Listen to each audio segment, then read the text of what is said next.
ओम नमः सदेव। नमो नमस्ते हितंकराय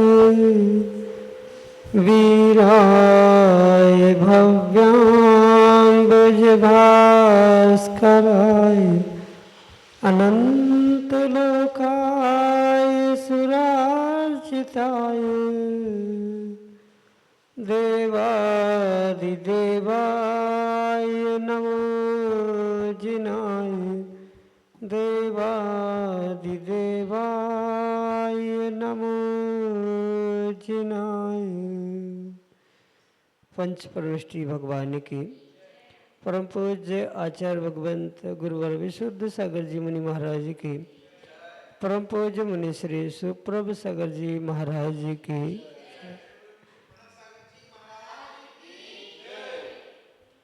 अनंत विकल्प अनंत संसार और उन अनंत विकल्पों के कारण है अनंत दुख को प्राप्त करता प्राणी मात्र संसार में विकल्पों के साथ भटकता रहता है।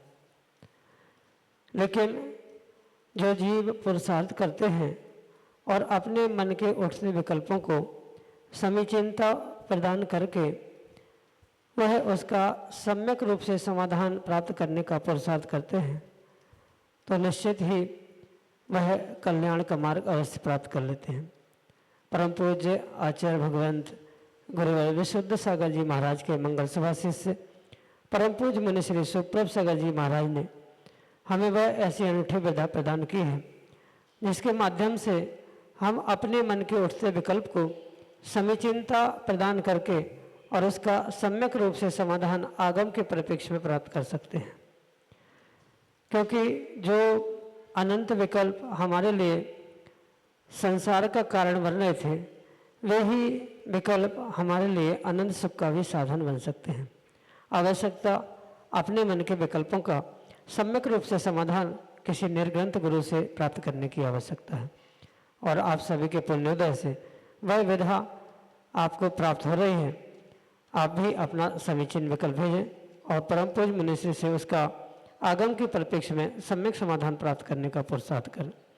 प्रारंभ करते हैं आज का सम्यक समाधान और आज के पहले विकल्प के लिए इंदौर मध्य प्रदेश से इंजीनियर आर के जैन महाराज श्री के चरणों में बारंबार नमोस्तु करते हुए अपना समीचीन प्रश्न रहे हैं कि महाराज जी आवरण रहित ज्ञान क्या होता है।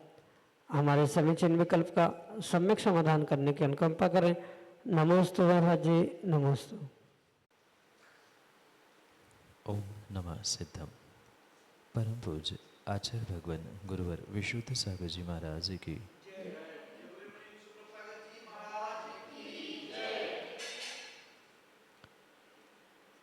जो ज्ञान आवरण से रहित होता है वह निरावरण ज्ञान या आवरण रहित ज्ञान कहलाता।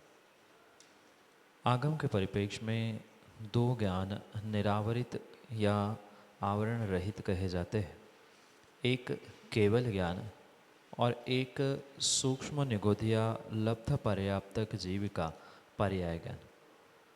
इस परिप्रेक्ष्य में ये समझना होगा कि केवल ज्ञान पर भी कोई आवरण नहीं होता और उस केवल ज्ञान को जब भी जीव प्राप्त करता है वह पूर्ण रूप से ही प्राप्त करता है, पर अन्य जो ज्ञान है अर्थात मति श्रुत अवधेय मनपर्य इन ज्ञान का फल या इन ज्ञान को जीव क्षयोक्षम के निमित्त से भी प्राप्त करता है, क्योंकि कुछ आवरण, कुछ निरावरण आदि की व्यवस्था इन ज्ञानों में होती है, पर केवल ज्ञान प्राप्त होने पर पुनः उस पर कुछ क्षयोक्षम का विषय या कुछ आवरण आदि का विषय नहीं शेष बचता।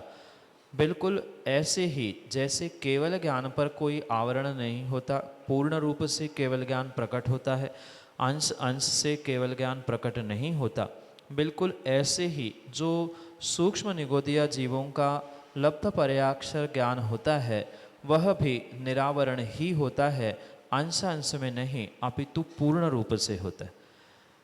जो ये निरावरण सूक्ष्म निगोदिया जीवों का ज्ञान हुआ करता है वह उन जीवों के उस पर्याय को यानी सूक्ष्म निगोदिया लब्ध पर्याप्तक पर्याय को प्राप्त करते ही पहले समय में जो सर्वजगन्य उनका ज्ञान हुआ करता है उसे पर्याय ज्ञान कहा जाता है। और ये पर्याय ज्ञान की अपेक्षा से ही उन्हें निरावरित ज्ञान की सिद्धि स्वीकार की जाती। जिस ज्ञान को जीव अपने उस सर्वजघन्य अवस्था रूप पर्याय ज्ञानावरणी कर्म के उदय से प्राप्त करता है, क्योंकि जितने ज्ञान हैं उसी प्रकार से ज्ञानावरणी कर्मों की भी व्यवस्था बताई है, मति ज्ञानावरणी, श्रुत ज्ञानावरणी। तो इन मति श्रुत ज्ञानावरणी कर्म से जो मात्र पर्याय रूप से कर्म मतलब जो देशघाती स्पर्धकों के उदय होने से जो ज्ञान उन्हें प्रकट हुआ है उसे सर्वजघन्य रूप से पर्याय ज्ञान के रूप में निरावरण ज्ञान या आवरण रहित ज्ञान स्वीकार किया जाता है।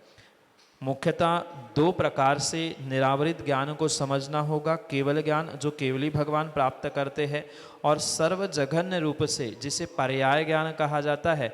ऐसे सर्वजघन्य पर्याय ज्ञान की अपेक्षा से लब्ध पर्याप्तक सूक्ष्म निगोदिया जीवों को जो मात्र सत्ता रूप ज्ञान होता है कि जीव के पास ज्ञान है पर्याय ज्ञानावरण कर्म के देशघाती प्रकृतियों के उदय के कारण से। अगर सर्वघाती प्रकृतियों का उदय होता तो जीव ज्ञान रहित होता, पर यह कदापि संभव नहीं है। जीव के साथ ज्ञान हमेशा ही रहेगा।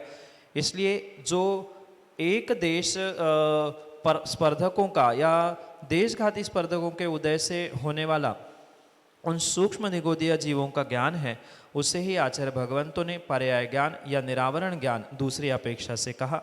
यही आपके लिए सम्यक समझ।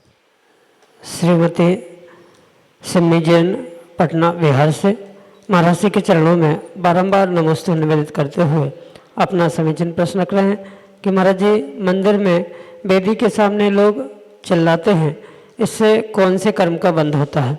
हमारे समीचीन विकल्प का सम्यक समाधान करने की अनुकंपा करें। नमस्ते महाराज जी, नमस्ते। श्री जी के सामने या निर्ग्रंथ गुरु आदि पंच परमेश्वरी के सामने किसी भी प्रकार से कलह करना, संक्लेशता करना, परस्पर में लड़ाई करना, ये किंचित भी उचित नहीं है।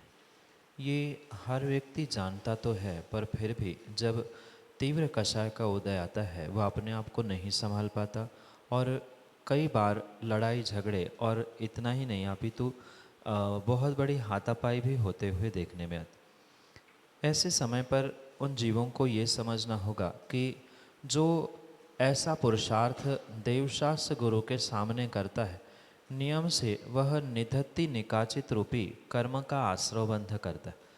निधत्ति निकाचित कर्म वो कहलाते हैं जिसमें किसी भी प्रकार से संक्रमण या किसी प्रकार से उत्कर्षण अपकर्षण मतलब सामान्य भाषा में बदलाव होना संभव नहीं होता। वह कर्म निधत्ति निकाचित रूप स्वीकार किए जाते और ये कर्म निधत्ति निकाचित रूप होने के कारण से यानी जो पाप कर्म कलह करने से जीव प्राप्त करेंगे वे किसी भी प्रकार से सामान्य रूप से या विशेष पुरुषार्थ से भी मिटते नहीं हैं। ऐसा जो कहा जाता है कि अन्य क्षेत्रे कृतं पापम धर्म क्षेत्रे विनश्यति, धर्म क्षेत्रे कृतं पापम वज्रलेपो भविष्यति। यानी अन्य क्षेत्रों में किया गया पाप धर्म क्षेत्रों में तो ठीक किया जा सकता है, पर धर्म क्षेत्र में ही किया गया पाप वज्रलेपो भविष्यति यानी वज्रलेप के समान भविष्य में उदय में आने वाला है। ये जीव सहजता से भूलता है और उसमें बदलाव ना होने वाले, मतलब जो कर्मोदय जीव उस बंध के कारण से, आश्रव के कारण से प्राप्त करेगा, वो उसे भोगना ही पड़ेगा। इस प्रकार से उस निधत्ति निकाचित रूप कर्म बंध को जीव अवश्य ही प्राप्त करता है, क्योंकि किन प्रकार से उन्होंने संक्लेशता की है, किन शब्दों का प्रयोग किया है, उस पर उनके उन पाप प्रकृतियों का निर्धारण होता है। ये आपको शायद पता होगा कि पाप प्रकृति एक दो नहीं है, अनेक पाप प्रकृतियों में से उनकी भाषा कैसी थी, मन वचन काय की परिणति क्या थी आदि पर उनके लिए एक एक विशेष उन उत्तर प्रकृतियों का, पाप प्रकृतियों का आश्रव बंध होगा। किसी के लिए ज्ञानावरणी दर्शनावरणी रूप होगा, क्योंकि वहाँ जो अन्य पूजा पाठ कर रहे थे, वहाँ स्वाध्याय कर रहे थे, तो उनको स्वाध्याय करने में विघ्न हुआ, तो उनके लिए ज्ञानावरणी का आश्रय हुआ। वह कोई पूजा अभिषेक कर रहा था, उनके लिए वह अंतराय कर्म का आश्रय उन्होंने अपने लिए प्राप्त किया, क्योंकि दूसरों के शुभ कार्यों में विघ्न उन्होंने कर लिया।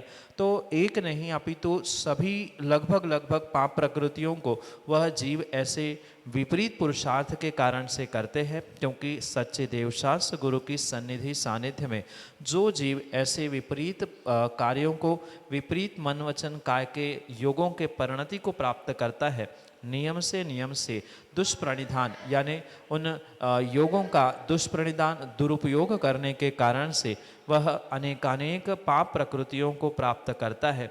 जैसे काय दुष्प्रणिधान, वचन दुष्प्रणिधान, दुष्प्रणिधानों से जीव जो कर्म प्रकृतियों को प्राप्त करता है, वह आगम्य सूत्रों के माध्यम से हमें बोध है ही। इसलिए एक नहीं अनेकानेक पाप प्रकृतियों के माध्यम से वह भविष्य के लिए वज्रलेप के समान उन दुखों को, दुख रूपी पाप कर्मों को प्राप्त करता है। यही आपके लिए सम्यक समाधान। श्रीमती चंदा बगड़ा, पटना बिहार से अगले समीचीन विकल्प के लिए। मुनिद्वय के चरणों में त्रय बार नमोस्तु नमोस्तु नमोस्तु। गुरुदेव, सम्यक दर्शन और सम्यक चारित्र किन जीवों के होता है? नमोस्तु। माँ, सम्यक दर्शन तो चारों गति के जीवों को प्राप्त होता है, उसमें किसी भी प्रकार से कोई विकल्प नहीं। चाहे तिर्यंच गति का जीव हो, चाहे देव गति का, नरह गति का क्यों न जीव हो, उन सभी गतियों के जीवों को पूर्ण रूप से सम्यक दर्शन प्राप्त करने की शक्ति अवश्य ही प्राप्त है। पर अगर सम्यक चारित्र की बात करें तो जो महाव्रत रूपी सम्यक चारित्र है, क्योंकि चारित्र भी दो प्रकार से आचार्य भगवंतों ने कहा है, तो उस सर्व प्रकार से जो चारित्र यानी महाव्रत कहा जाता है, वह महाव्रत को धारण करने की शक्ति मात्र मनुष्य गति के ही जीवों को है, अन्य किन्हीं भी जीवों को नहीं। अगर हम देश व्रत की बात करें, मतलब जो अणुव्रत हुआ करते हैं श्रावकों के, उन अणुव्रतों की अपेक्षा से तिर्यंच गति के जीव भी उन अणुव्रतों को ग्रहण करते हैं, पर महाव्रत मात्र श्रावक यानी मनुष्य पर्याय का जीव ही धारण कर सकता है।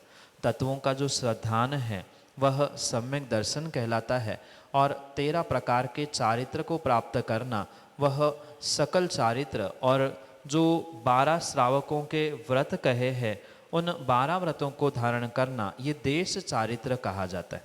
तो ये दोनों भी उस मोहिनी कर्म की अपेक्षा से ही प्राप्त होता है, मतलब दर्शन मोहिनी के क्षय क्षयोक्षम उपशम से वह सम्यक दर्शन प्राप्त होता है, तो चारित्र मोहिनी कर्म के क्षय क्षयोक्षम आदि के निमित्त से जीव सम्यक चारित्र को प्राप्त करता है।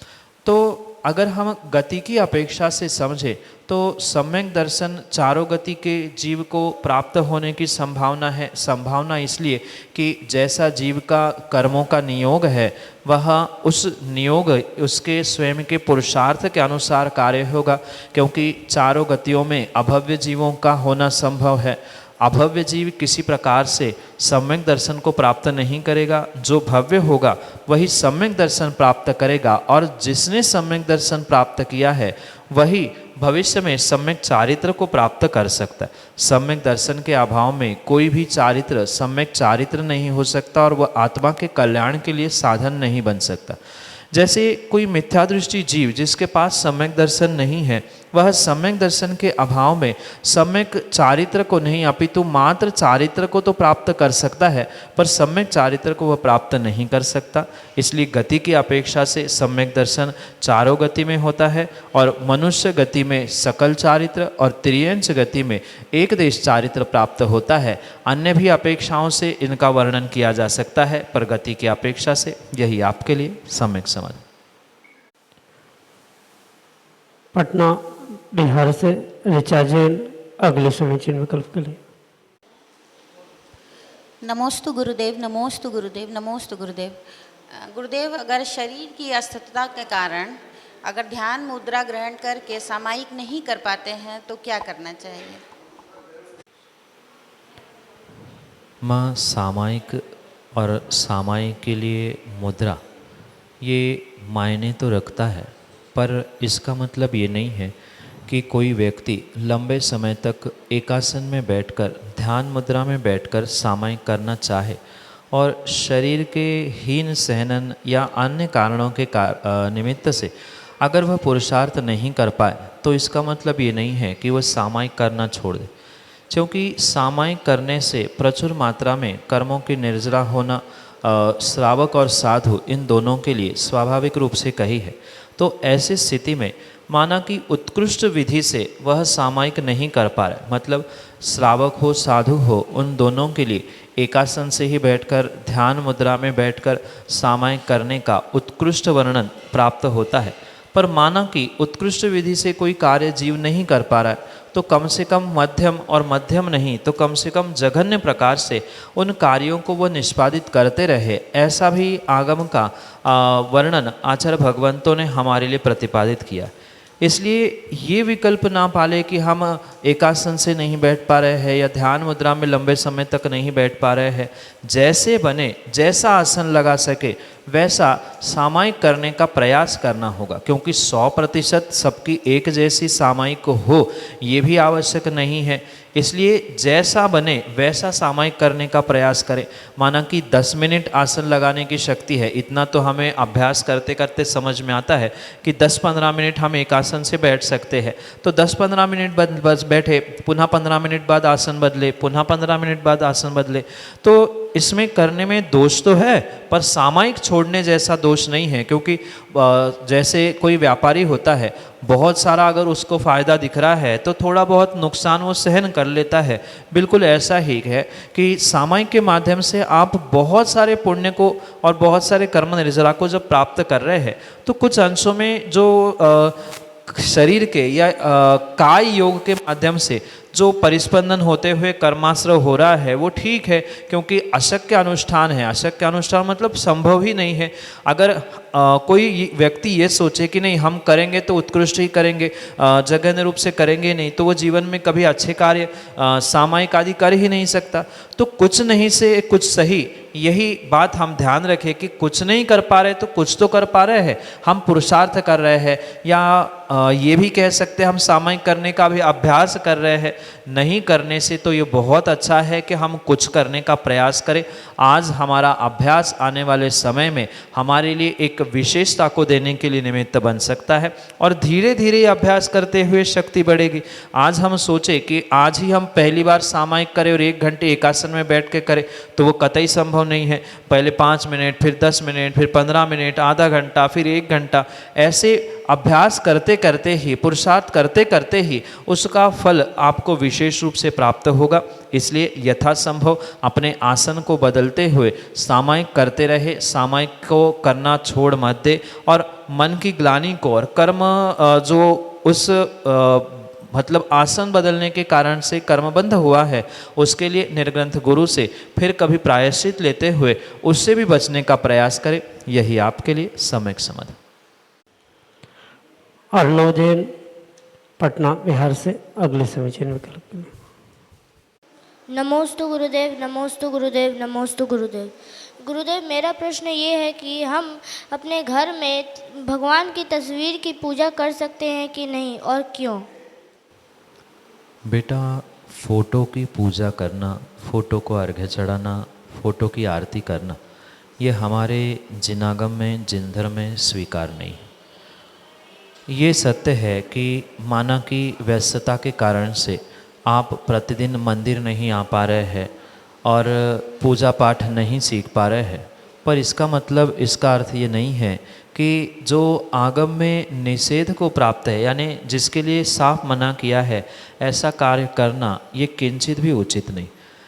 क्योंकि आगम में पंचम काल में और हुंडावसर्पणी काल में मात्र और मात्र तदाकार स्थापना ही पूज्य कही है। तदाकार का अर्थ होता है, आपकी भाषा में अगर कहे तो जो 3D पिक्चर्स होते हैं या 3D में जो देखने में आता है 3 डायमेंशंस में, वही उसी आकार की मतलब भगवान के आकार का जो 3D रूप प्राप्त है, जिसे हम भगवान की प्रतिमा कहते हैं, भगवान की मूर्ति कहते हैं, जो मंदिर में या चैत्यालय आदि में विराजमान होती है, वही मात्र पंचम काल में और हुंडावसर्पणी काल में पूज्य है। फोटो, तस्वीर, टीवी, मोबाइल आदि के माध्यम से दिखने वाले चित्र किसी भी प्रकार से पूज्य नहीं हो सकते। हाँ, वह विनय करने योग्य है, उसका सम्मान करते हुए हम घर में लगा सकते हैं, उच्च स्थान पर टांग सकते हैं, इसलिए कि हमें बोध हो ये हमारे भगवान हैं, भगवान का रूप ऐसा होता है। तो उनकी फोटो लगाने में दोष नहीं है, पर फोटो के सामने बैठकर पूजा करना, टीवी के सामने बैठकर पूजा करना, भगवान का वही अभिषेक देखते हुए ये मान लेना कि हमने अभिषेक देख लिया, हमारा अभिषेक या पूजन का कर्तव्य पूर्ण हुआ, ये किसी प्रकार से स्वीकार नहीं किया जा सकता। इसलिए ये ध्यान दे कि मंदिर में पहुंचकर ही पूजा करने का प्रयास करें। माना कि प्रतिदिन नहीं कर पा रहे हैं तो हफ्ते में एक दिन जब समय मिलता है, उस दिन छुट्टी के दिन मंदिर में पहुंचे और वहां पूजन आदि करें। और माना कि अन्य दिनों में भी आपको पूजन पाठ करना है तो घर में आप यंत्र जी विराजमान करें और यंत्र जी का पूजन करें, क्योंकि प्रत्यक्ष परोक्ष रूप से पूजा की जा सकती है। वर्तमान में आपके सामने सिद्ध भगवान नहीं है, अरिहंत भगवान भी नहीं है, पर जैसे हम सिद्धों को अर्घ्य चढ़ाते हैं या निर्ग्रंथ गुरु नहीं होने पर भी परोक्ष रूप से अर्घ्य चढ़ाते हैं, बिल्कुल उसी प्रकार से हम घर में भी यंत्र के सामने या फिर फोटो तस्वीर से भी दूर हटकर सामान्य रूप से कहीं भी बैठकर पूजा कर सकते। अगर आप आज फोटो तस्वीर की पूजा करना शुरू कर दोगे तो आने वाले समय में मोबाइल और टीवी की भी पूजा होना शुरू हो जाएगी। उसमें कोई खेद या उसमें कोई रुकावट नहीं हो सकती। इसलिए ये बिल्कुल विकल्प ना पाले कि फोटो के सामने हमें पूजा करनी है। ये पूर्ण रूप से आचार्य भगवंतों ने मिथ्यात कहा है, इसलिए फोटो के सामने पूजा करने का प्रयास ना करें। आपको पूजा ही करनी है तो यंत्र सिनवाणी विराजमान करें, और मैं तो कहता हूँ वो भी नहीं करना है तो सामान्य रूप से आंखें बंद करके अपने प्रभु को, मंदिर की प्रतिमाओं को, अपने गुरु को, जो हमें इष्ट लगता है उनको स्मरण करते हुए पूजा करें, उसमें दोष नहीं है। पर फोटो की पूजा करना यह मिथ्यात कहा जाता है और उससे बचने का प्रयास करें। यही आपके लिए सम्यक समाधान। पटना बिहार से राकेश वगड़ा अगले समीचीन विकल्प के लिए। कार्य में सफलता नहीं मिलने का क्या कारण होता है, इसे दूर कैसे करें? कार्य तो हर जीव करता है, पुरुषार्थ हर जीव करता है, पर विरले ही पुण्यात्मा को कार्य में सफलता मिलती। कार्य की असफलता के पीछे मात्र एक नहीं अपितु अनेकानेक कारण हुआ करते हैं। उन अनेकानेक कारणों में से जैसे अंतराय कर्म का उदय होना, जैसे जिस विषय को लेकर कार्य सिद्धि चाहते हैं तत्तद कार्यों में पूर्ण रूप से पुरुषार्थ सही दिशा में नहीं करना, आदि आदि भी कार्य वहाँ पर हो सकते हैं। क्योंकि एक कार्य मात्र किसी एक कर्म के उदय से नहीं होता, अपितु अनेक कर्मों का उदय उसके लिए सहयोगी बनता है। यह समझते हुए ही उस कार्य के विषय में हमें निर्णय करना होगा, क्योंकि कार्य क्या है उस पर कर्म या उस पर उसके सफलता के कारण, सफलता का साधन, सफलता के मार्ग तय किए जा सकते हैं। और उसे प्राप्त करने के लिए, मतलब उस सफलता को प्राप्त करने के लिए समय पर सही दिशा में सही कार्य के लिए सही मार्गदर्शन प्राप्त करें और मार्गदर्शन प्राप्त करते हुए उसी मार्ग पर चलने का प्रयास करें जिसके माध्यम से आपको कार्यों में सफलता प्राप्त हो सके। ये भी विशेष बात ध्यान रखने योग्य है कि कार्य में सफलता मात्र मेहनत पुरुषार्थ से नहीं अपितु कुछ अंशों में पुण्य से भी प्राप्त होती। तो उस पुण्य को बढ़ाने का पुरुषार्थ करें। दान, पूजा, स्वाध्याय, तप, व्रत आदि के माध्यम से श्रावकों का पुण्यवर्धन यानी पुण्य में वृद्धि होने की संभावना है। तो इन साधनों के माध्यम से आप अपने पुण्य को भी बढ़ाएं, सही दिशा में सही समय पर पुरुषार्थ करते हुए मार्गदर्शन प्राप्त करते हुए अपने कार्य में सफलता प्राप्त करने का प्रयास करें। यही आपके लिए सम्यक समाधान।